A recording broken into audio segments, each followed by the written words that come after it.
नमस्कार विद्यार्थियों, स्वागत है आपका देव हिंदी क्लास में। पिछली कक्षा में हमने भाषा क्या है इसके बारे में पढ़ा।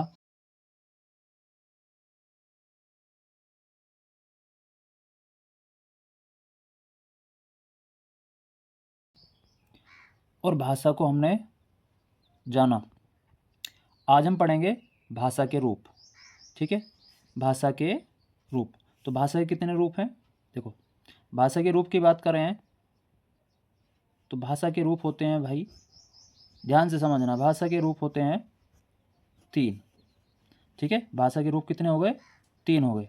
ठीक है, अब कौन कौन से होते हैं पहले उनको हम यहाँ लिख लेते हैं, फिर उनके बारे में हम विस्तार से पढ़ेंगे।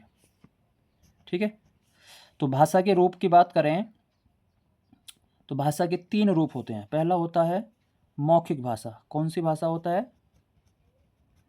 पहला होता है भाई मौखिक भाषा। दूसरा लिखित भाषा। तीसरा होता है, बात करें तीसरे भेद की या रूप की, सांकेतिक।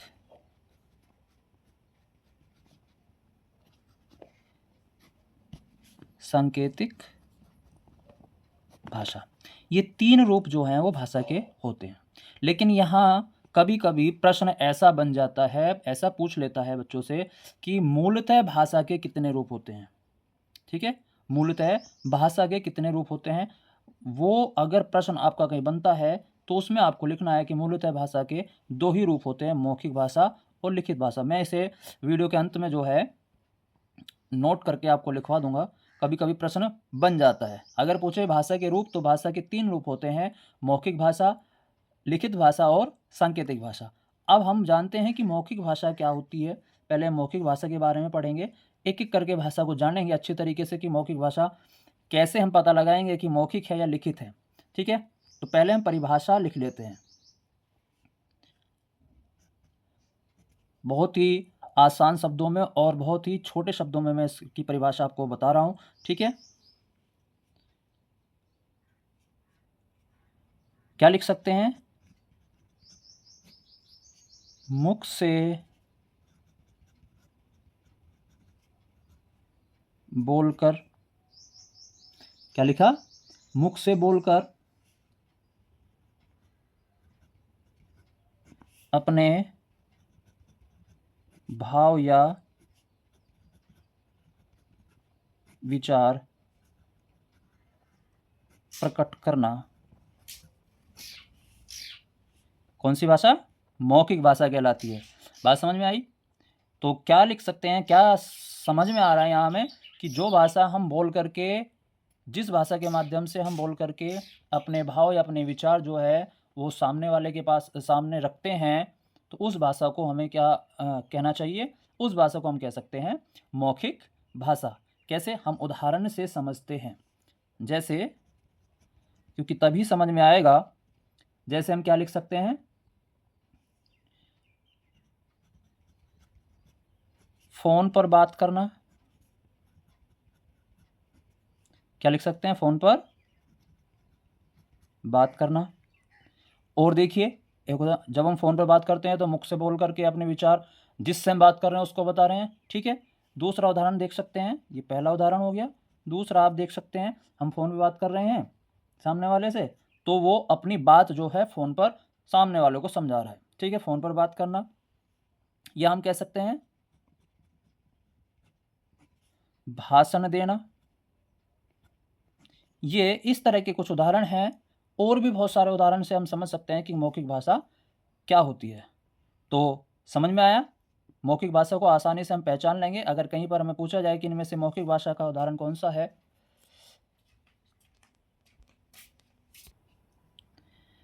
ठीक है भाई। चलिए अब बात करते हैं हम लिखित भाषा की। इसी तरीके से ये आसान परिभाषा है और इस तरह के उदाहरण से हम समझ सकते हैं।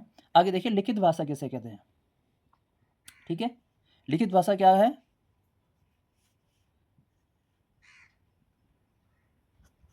लिखकर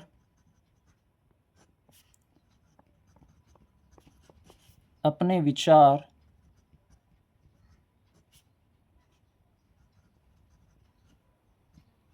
प्रकट करना। क्या करके? लिख कर, यानी कि लिख करके अपने विचार प्रकट करना, या लिख कर अपनी बात को सामने वाले तक पहुंचाना, या अपनी बात लिख करके उसे समझाना लिखित भाषा में आता है।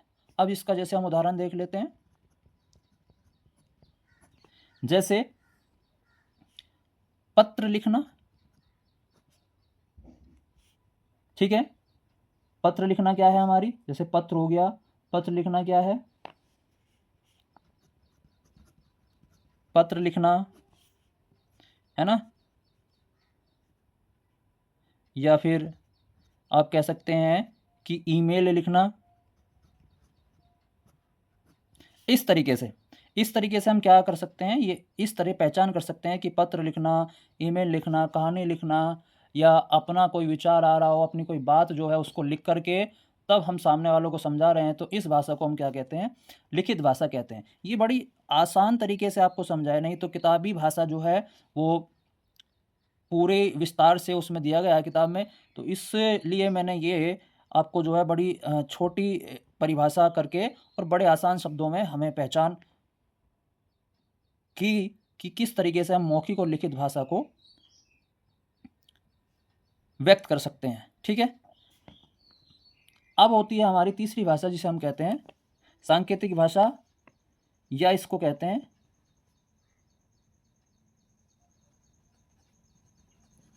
इशारों वाली भाषा। अब इसको इशारों वाली भाषा क्यों कहा? इसको कह सकते हैं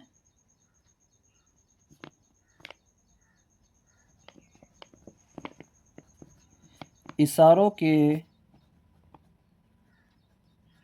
माध्यम से, हम इसको थोड़ा इधर कर लेते हैं, इशारों के माध्यम से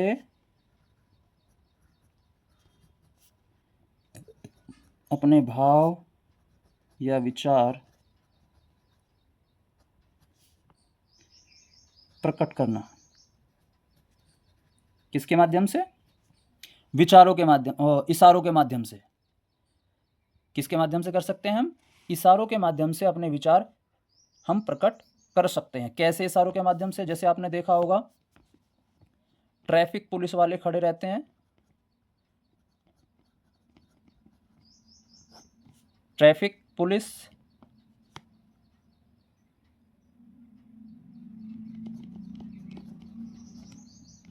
ठीक है, ट्रैफिक पुलिस वाले खड़े रहते हैं इशारों के माध्यम से। जैसे कोई व्यक्ति क्या है? गूंगा है, जो बोल नहीं सकता,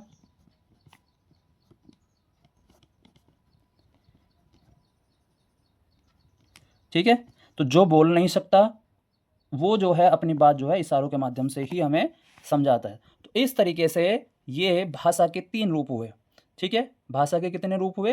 3 रूप हुए, मौखिक भाषा, लिखित भाषा और सांकेतिक भाषा।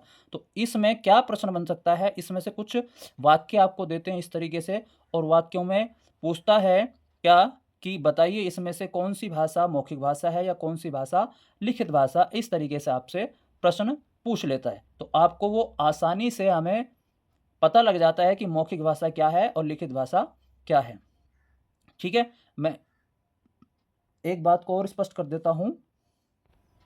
क्या स्पष्टीकरण है? मैंने कहा था कि लास्ट में अगर प्रश्न पूछे नोट डाल के यहां पे लिख लेना भाई, क्या कि